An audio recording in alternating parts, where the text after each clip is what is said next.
మన తెలంగాణ స్పెషల్ మక్క గారెలు తిననోళ్ళెవరైనా ఉంటారా చెప్పుర్రి. ఇప్పుడైతే అన్ని హోటళ్ళలో అమ్ముతున్నారు గానీ, ఏ ముచ్చటకి ఆ ముచ్చట చెప్పాలి. ఎనకటి పాత ఇది. నేను చిన్నగున్నప్పుడు కామారెడ్డిల గంజిల ఆండల్లమ్మ హోటల్ అని ఉంటుండే. మా చిన్న బాపోళ్ళ ఇంటికి పోయినప్పుడు మా బాపు ఎత్తుకొని పోతుండే అన్నట్టు. రూపాయికొకటి ఉంటుండేమో అరిసెత్ అంత పెద్దగా ఉంటుండే. లవ్ అంటే లవ్ కమ్మగుంటుండే. అసలు ఆ రుచి ఇప్పుడు రానే రాదు. ఎట్లా చేసినా సరే ముచ్చట ఏంది అనంటే, మీరు ఇట్లా కామారెడ్డి అయితే మీరు ఆండల్లమ్మ హోటల్ ఎప్పుడైనా తింటే ఇట్లా కమెంట్ చేయండి.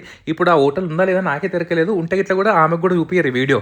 సరే ముచ్చట ఏంది అనంటే, మక్కలు ఒలుచుకుంటాం కదా, అలా మనము ఉప్పు, పచ్చిమిరపకాయలు, ఎండుమిరపకాయలు, ఉల్లిగడ్డలు, అల్లం ముక్క, మొత్తమంతా బెల్లం వేసుకున్నారు అనుకో రుచి మంచిగా ఉంటుంది అన్నట్టు. ఇక ఆప్షనల్ వేసుకుంటే వేసుకోవచ్చు, లేకపోతే లేదు.